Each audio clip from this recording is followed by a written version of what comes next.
तराइन का युद्ध भारतीय इतिहास के सबसे महत्वपूर्ण युद्धों में से एक है, जिसने पूरे उपमहाद्वीप के भविष्य को बदल दिया। यह युद्ध दिल्ली के चौहान शासक पृथ्वीराज चौहान और अफगान आक्रमणकारी मोहम्मद गौरी के बीच हुआ था। इस युद्ध के दो चरण थे। पहला तराइन का युद्ध 1191 में और दूसरा 1192 में। पहले तराइन के युद्ध में पृथ्वीराज चौहान की सेना ने गौरी की सेना को बुरी तरह हराया। गौरी को भागकर अपने राज्य गजनी लौटना पड़ा। इस जीत के बाद पृथ्वीराज की वीरता की प्रशंसा पूरे भारत में हुई, लेकिन उन्होंने मोहम्मद गौरी को माफ कर दिया, जो आगे चलकर एक बड़ी गलती साबित हुई। मोहम्मद गौरी ने 1 साल बाद अधिक तैयारी और नई रणनीतियों के साथ वापसी की। 1192 में दूसरा तराइन का युद्ध हुआ, जिसमें गौरी ने छल और गुप्त चालों का उपयोग किया।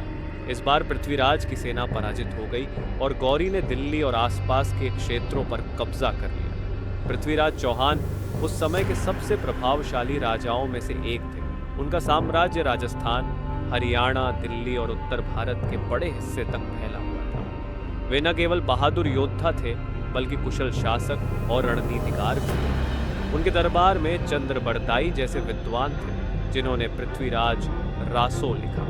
यह ग्रंथ उनकी वीरता और उनके जीवन की कहानियों को अमर करता है। मोहम्मद गौरी के बारे में कहा जाता है कि वह केवल लूटपाट के लिए नहीं, बल्कि भारत में स्थायी शासन स्थापित करने के इरादे से आया था। उसने पंजाब और आसपास के क्षेत्रों पर कब्जा कर लिया, जो उसकी भारत विजय की पहली सीढ़ी थी। पहले तराइन के युद्ध में पृथ्वीराज की सेना ने राजपूतों की परंपरागत युद्ध प्रणाली का उपयोग करते हुए गौरी की सेना को हरा दिया।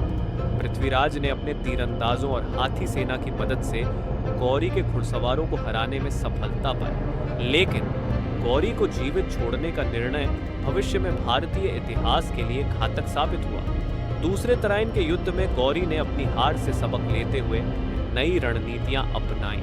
उसने अपनी सेना को संगठित किया और अधिक घुड़सवारों व धनुर्धारियों को शामिल किया। उसने राजपूतों के खिलाफ छल कपट का सहारा लिया। गौरी की सेना ने पहले झूठे पीछे हटने का नाटक किया, जिससे राजपूत सेना भ्रमित हो गई। इसके बाद उसने सुनियोजित पलटवार किया, जिसमें पृथ्वीराज की सेना हार गई। इस हार के साथ ही पृथ्वीराज को बंदी बना लिया गया और गौरी ने उन्हें दिल्ली सल्तनत के लिए रास्ता साफ कर दिया। कहा जाता है कि पृथ्वीराज ने गौरी के बंदी गृह में रहते हुए अपनी वीरता और चंद्रबरदाई की सहायता से गौरी को मार गिराया।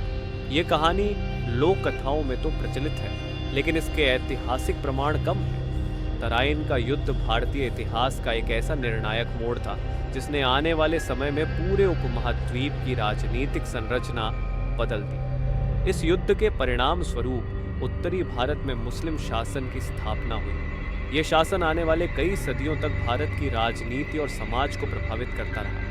इस युद्ध की कहानी हमें यह सिखाती है कि युद्ध में केवल ताकत और साहस से ही नहीं, बल्कि सही समय पर लिए गए निर्णयों और रणनीति से भी विजय प्राप्त की जा सकती है। पृथ्वीराज चौहान की वीरता और मोहम्मद गौरी की चतुराई इस पूरे प्रकरण को एक रोमांचक कहानी बनाती है। अगर आपको यह कहानी रोचक लगी हो और आप ऐसी ही ऐतिहासिक कहानियां जानना चाहते हैं, तो हमारे चैनल को लाइक और सब्सक्राइब जरूर करें। अपने विचार और सवाल नीचे कमेंट में साझा करें। आपका समर्थन हमें और भी बेहतर सामग्री लाने के लिए प्रेरित करता है।